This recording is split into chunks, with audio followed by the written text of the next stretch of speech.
Welcome back, Star Wars fans, to a deep dive into one of the galaxy's most complex and tragic relationships, the loyalty of Darth Vader to Emperor Palpatine. How could Anakin Skywalker, once a heroic Jedi, remain devoted to a manipulative Sith Lord who orchestrated his downfall? Today, we'll explore the psychological, emotional, and strategic reasons behind Vader's unwavering loyalty. Buckle up, because this is going to be a wild ride through the dark side. To understand Vader's loyalty, we first need to rewind to Anakin Skywalker's transformation. Anakin was a man driven by fear of losing those he loved, especially Padme Amidala. Enter Palpatine, the master manipulator. Over years, Palpatine groomed Anakin, planting seeds of doubt about the Jedi Order, feeding his ego and promising power to save Padme from death. When Anakin finally pledged himself to Palpatine, it wasn't just a moment of weakness, it was the culmination of years of psychological warfare. But pledging loyalty is one thing, maintaining it is another. So why did Vader stay loyal to Palpatine for over 2 decades? Let's break it down into 3 key reasons. First up, we've got emotional dependency. After his fall to the dark side, Vader became a shell of his former self. He had lost everything: Padme, his friends, his body, and his identity as a Jedi. Palpatine was the only constant left in his life, the one figure who didn't abandon him, even if that loyalty was built on lies. Palpatine positioned himself as a father figure, a mentor, and a savior. He convinced Vader that his pain, his anger, and his suffering were not failures, but strengths, tools of the dark side. This emotional manipulation created a toxic dependency where Vader felt he owed his existence to Palpatine. Think about it.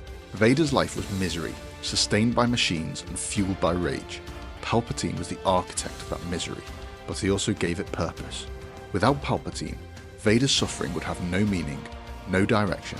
This is classic Stockholm Syndrome, where the victim becomes loyal to their abuser because they see no other way to survive. Now let's talk about Vader's lack of alternatives. After his fall to the dark side, Vader burned every bridge. The Jedi Order was destroyed, his former allies saw him as a monster, and Padme was gone. Where could he go? Who could he turn to? Palpatine had made sure Vader's isolation was absolute. By keeping Vader on a tight leash, emotionally, physically, and politically, Palpatine ensured the rebellion wasn't just dangerous, it was unthinkable. And here's another chilling detail. Vader's physical vulnerabilities made rebellion even riskier.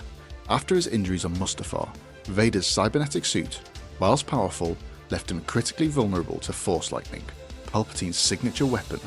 The suit's life support system, which kept Vader alive, was susceptible to electrical interference. A direct hit of Force Lightning could short-circuit his breathing apparatus, leaving him helpless, or dead.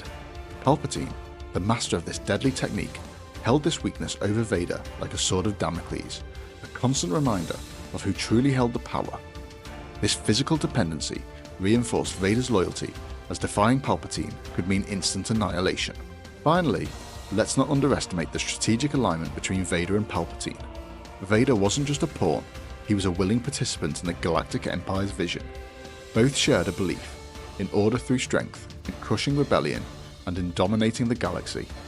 Palpatine gave Vader purpose, hunting Jedi, enforcing the Emperor's will, and building an empire.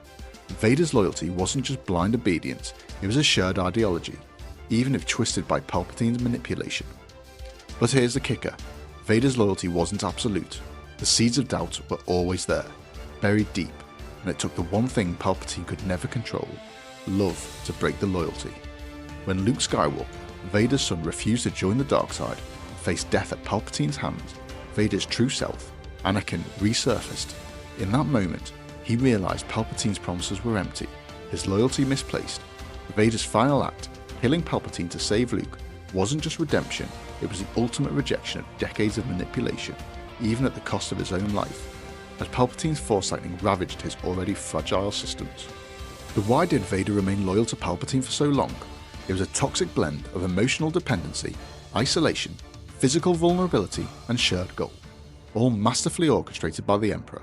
But in the end, Vader's story reminds us that even the darkest loyalty can be broken by the light of love and redemption. What do you think? Was Vader's loyalty inevitable, or could he have broken free sooner? Leave your thoughts in the comments below, and don't forget to like, subscribe, hit that notification bell for more Star Wars deep dives. Thanks for watching.